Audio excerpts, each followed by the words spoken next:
Sally Miniseries Issue 3. Immediately, the first panel thrusts us into action, with Sally and her new friends standing on top of a metal bridge above a bunch of SWAT bots inside a building. The pig shoots some red paint or something at the head of a SWAT bot to blind it, while saying, "We gave at the office," whatever that's supposed to mean. While blinding a SWAT bot herself by sending red paint at its head from a slingshot and knocking it over, Sally, being the practical one, advises everyone to not waste time yelling at the robots, instead concentrate on staying alive. And the red guy, who had been encouraging his friends to be very obedient to Sally last time, naturally compliments her on having wise advice. He's like the Sally suck-up of the team, except he's sincere about it. Wait a minute, can't the SWAT bots just wipe the paint from their eyes and be able to see again? Or is the fact that they fell over enough to damage them to the point of not being a threat anymore? Does the paint or mud or whatever hit them that hard that it damages them to the point of being completely helpless? Or I guess they're all just doing this to temporarily stun them so they can run away. That's probably it. As the red guy sprays some more paint at a SWAT bot, Sally advises everyone to duck and cover. The red guy points out that staging the assault with half their team wasn't a smart idea, so even he can recognize when Sally isn't perfect. If Sally knew about Jeffrey's plan to trick Eggman having made it with them, you'd think Sally, or rather the robot Sally probably with us right now, would have staged the assault to happen after Jeffrey had gotten back, so they'd at least have him to help. Mr. Useless? Again, fuck you, pig. If anything, Jeffrey was more useful than most of the team was. Not only did he plant the explosives on the last energy station like the rest of them, not only did he blow up a robot that was grabbing all of his teammates, which none of them could have done, but he also saved your life. What an ungrateful jackass. I wish he had been roboticized. At least Sally points out again that Jeffrey had saved his life. And when Hamlin says the most ungrateful line that anyone could ever say, "But what's he done for us lately?" he's immediately given karma. He falls down because the shooting lasers of the SWAT bots broke the bridge under him. Good. I hope he gets in trouble. Please tell me Sally goes on without him. Oh, or she could actually be lucky enough to grab him and somehow pull him all the way up despite his massive weight. That's good too. I wonder if this being a robot duplicate Sally is the reason why she was strong enough to do this, since fiction loves making androids way stronger than the humans they look like. Inexplicably. As expected for her logical personality, Sally tells the pig to save the compliments for later because they have a job to do. So you'll thank Sally for saving her life, but not Jeffrey? Fuck you. They go behind the curtains to reach their objective, and Eggman and Jeffrey are waiting for them, with Eggman complaining that they were late. Why is Eggman bothering to introduce himself to them when everyone in the world knows who he is? Just to be theatrical, I guess. Sally tries to prevent the pig from beating Jeffrey up by aiming a slingshot at him with paint and yelling that they're both on the same side. Eggman then boasts that this Sally is a robot duplicate, as if Sally wasn't clearly revealing that she meant Jeffrey, her, and the pig are all on the same side by telling the pig to stop. Eggman boasts that there never was a flaw in the defenses of Robotropolis, because the energy substation scheme was a field test for its latest creation, perfect robot duplicates of all the freedom fighters. Then Eggman brags that the actual Sally was delivered to him by Jeffrey, a Mobian mind you, before the roboticizer explodes from Eggman trying to roboticize someone who was already a robot. Okay, I honestly don't see why it would explode instead of adding more metal or not bothering to do anything at all because it already knows its job is done. It's revealed finally that the Sally we are seeing here was the real one all along, and brags that we've been wise to your game from the beginning.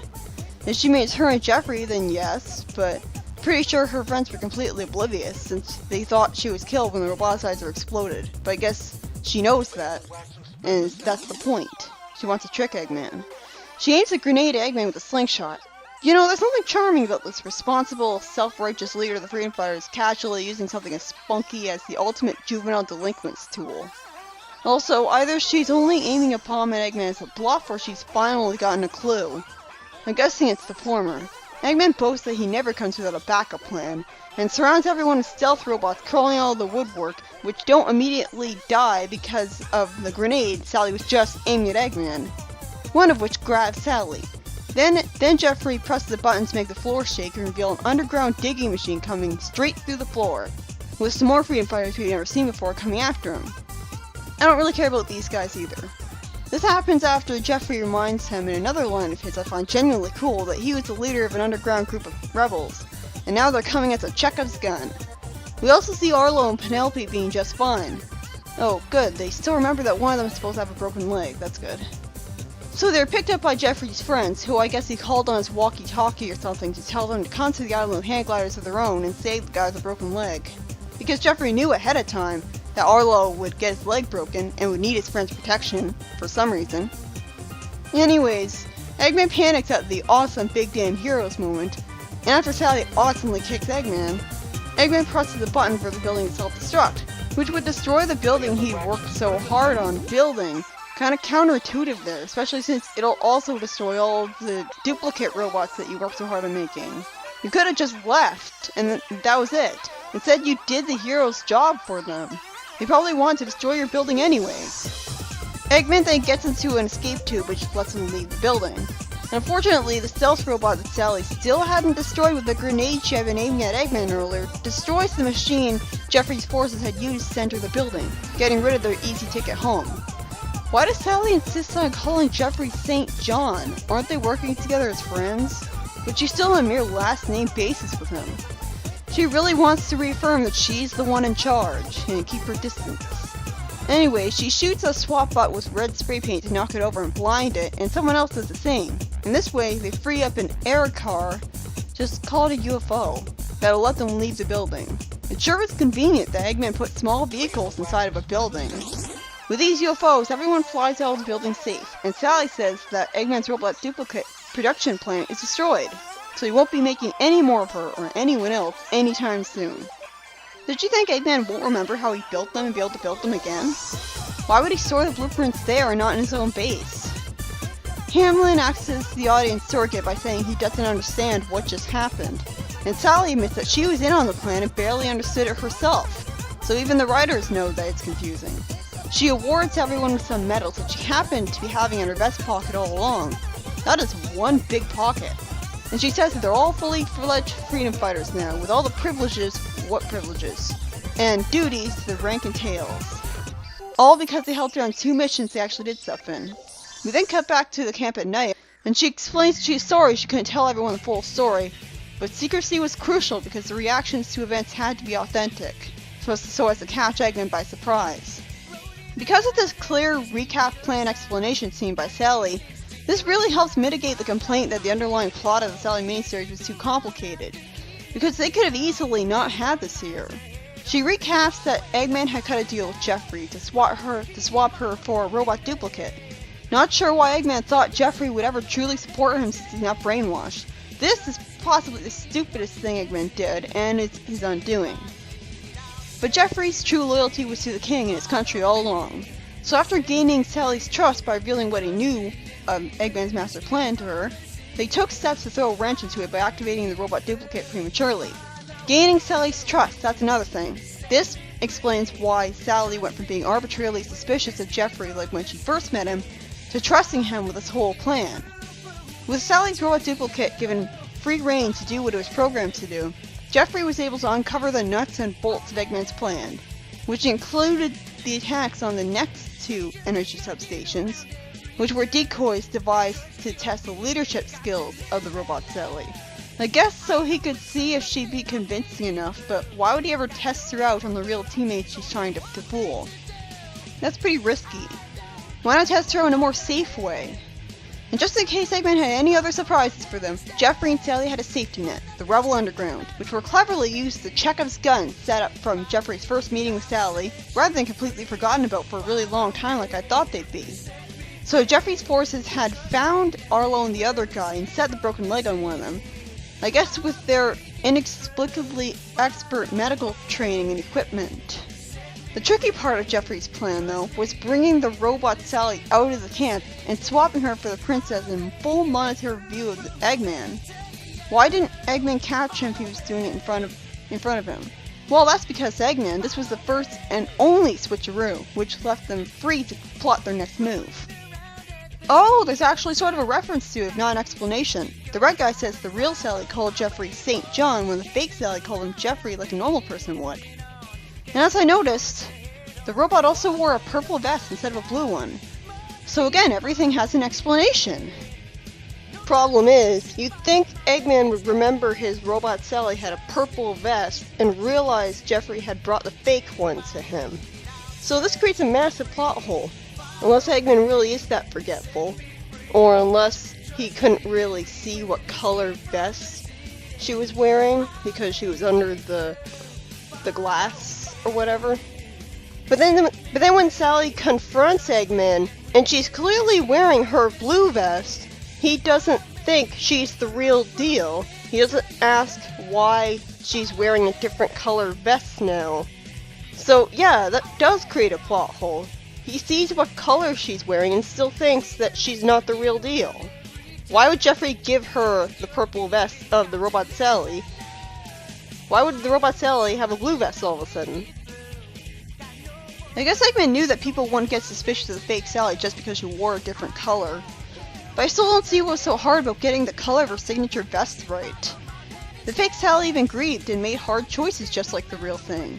And we see her looking genuinely sad here. So was the fake Sally a master actress too and didn't really have any emotions? Or did she actually think she was the real deal?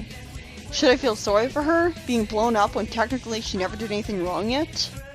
I said earlier that maybe Grover had reprogrammed her to make her okay with clearly sabotaging Eggman, blowing up buildings of his. But I guess that had been something Eggman wanted her to do all along, and so she was fine with it. Sally then says that Eggman thinks they saw through his plan, thanks to Jeffrey, and they must hope that he never discovers the ultimate truth. Now I'm actually confused. I hope she meant that she wants Eggman to think everyone saw through his plan, and not just the real Sally and Jeffrey. As Sally leaves, she tries to convince Jeffrey to come back to Knothole Village with her, and Jeffrey explains that he's better off working with his rebel group. And he kisses her after that, with Sally narrating at the end that she's fond of Jeffrey now. Aww, I don't really care.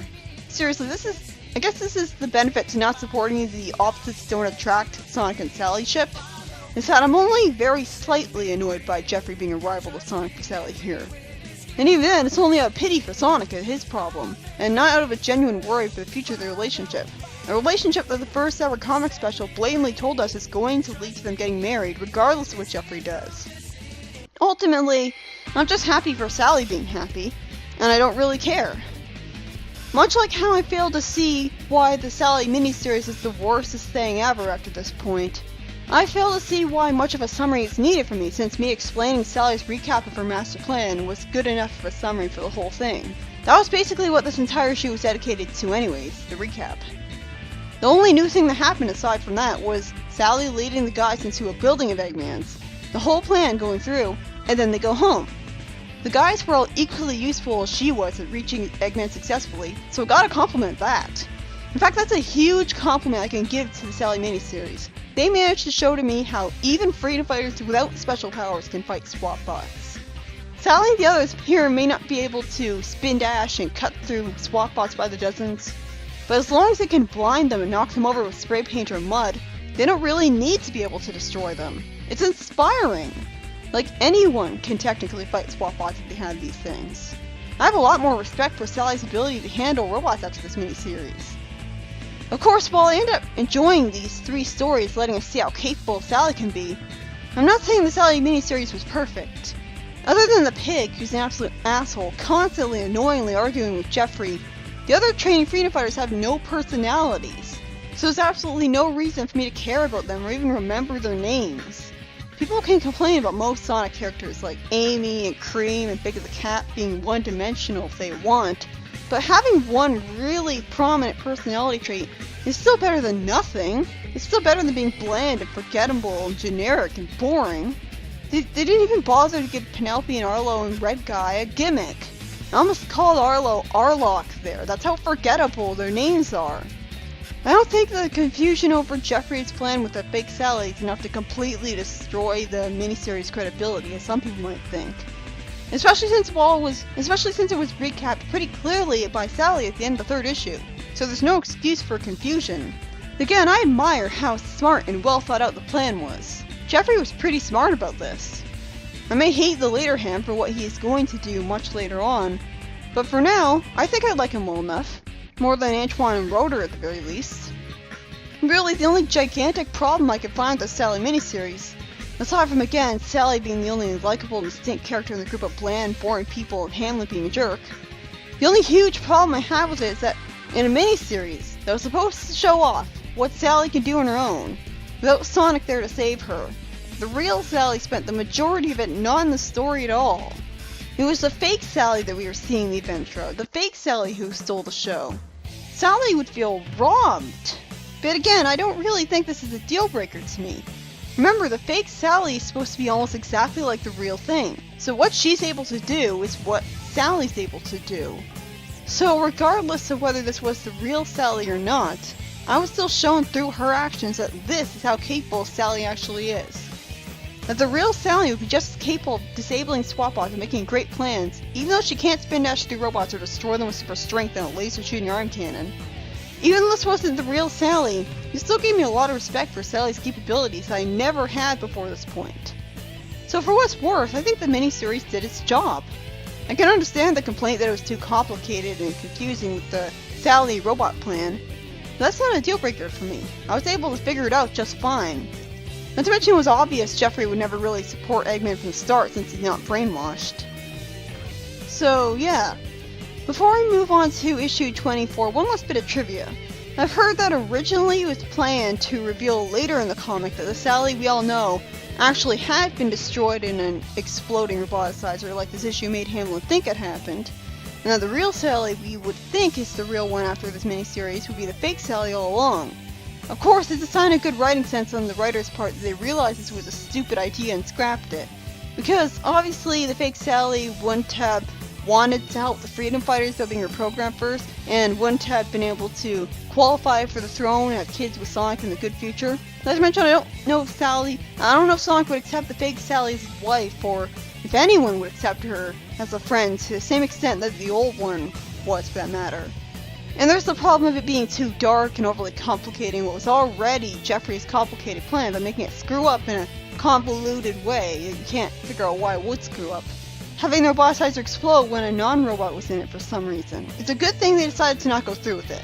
It's fine for writers to make mistakes like this as long as they realize they would be mistakes and scrap them after further thought. It's part of being a writer after all. Next up is issue 27. I'm looking forward to it. This issue was written by Mike Kantrovic and Ken Penders. And it was actually not that bad. I've definitely read worse.